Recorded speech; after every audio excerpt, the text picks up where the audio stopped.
Hello guys, আশা করছি সকলেই ভালো আছেন। বাজেটের মধ্যে নোকিয়া অফিসিয়ালি লঞ্চ করেছে তাদের নতুন আরেকটি স্মার্টফোন নোকিয়া C32। আজকের এই ভিডিওতে জানাবো এই ফোনটির ডিসপ্লে স্পেসিফিকেশন পারফরমেন্স নিয়ে একদম ডিটেলসে। তো এই ভিডিওটি সম্পূর্ণ দেখার অনুরোধ রইল। তো চলুন শুরু করা যাক।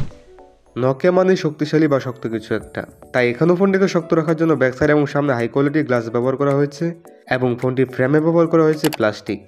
এবারে পোর্টস এন্ড বাটন নিয়ে যদি কথা বলি তাহলে এখানে প্রায় সব ধরনের পোর্টস এন্ড বাটন পেয়ে যাবেন। সাথে এই ফোনটি দেশের মার্কেটে আপনারা দুটি কালার ভেরিয়েন্টে পেয়ে যাবেন। এবার চলুন এই ফোনের ডিসপ্লে নিয়ে কথা বলা যাক।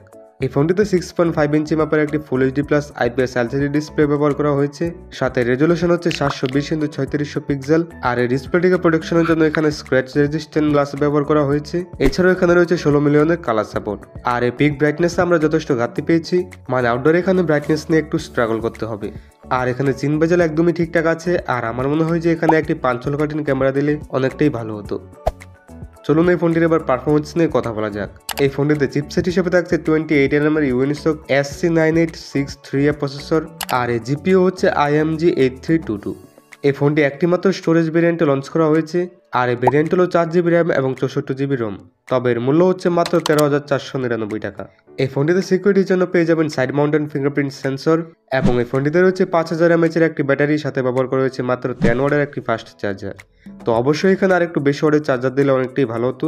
আর এখানে এই ফোনটি একবার চার্জ দেওয়ার পর নর্মাল ব্যবহার করে প্রায় 1 থেকে 1.5 দিন এবং ভিডিও দেখে এবং টুকটাক গেম প্লে করে এখানে 9 ঘন্টার মতো ব্যাটারি ব্যাকআপ পেয়েছি। আর এখানে ব্যবহৃত প্রসেসরটির কারণে এখানে হাই কোয়ালিটি গেমগুলো তেমন একটা খেলতে পারবেন না। তবে এখানে যদি আরেকটু উন্নত মানের প্রসেসর ব্যবহার করা হতো তাহলে এখানে হাই কোয়ালিটি গেমগুলো আপনারা টুকটাক খেলতে পারতেন। আর সময় কাটানোর জন্য একদম নর্মাল গ্রাফিক্সের গেমগুলো মাঝে মধ্যে খেলা যেতে পারে এই ডিভাইসটি দিয়ে। তবে এখানে ভালো ব্যাপার হচ্ছে যে এই ফোনটিতে রান করছে Android 13।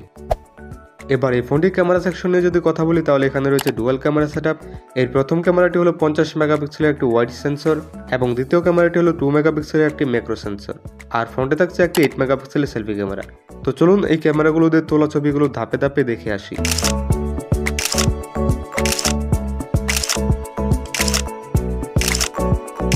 তো বাজেট অনুযায়ী অন্ধকারে তোলা ছবিগুলো যথেষ্ট ভালোই পেয়েছি। আর ফোনটির মেন ক্যামেরা দিয়ে আমরা 1080p 30fps ভিডিও রেকর্ড করতে পারবো। আর এক কথায় এই ফোনটি কোনোভাবে গেমিং ডিভাইস নয়। তবে যারা লং টাইম পর্যন্ত নর্মাল ইউজ করার জন্য একটি ফোন করছেন তারা এই ফোনটি নিঃসন্দেহে নিতে পারেন। তো এই ছিল এখন পর্যন্ত নোকিয়া C32 এর রিভিউ। আশা করছি এই রিভিউটি আপনার কাছে ভালো লেগেছে। তো আজকের এই ভিডিওটি এই পর্যন্তই, দেখা হবে নেক্সট ভিডিওতে।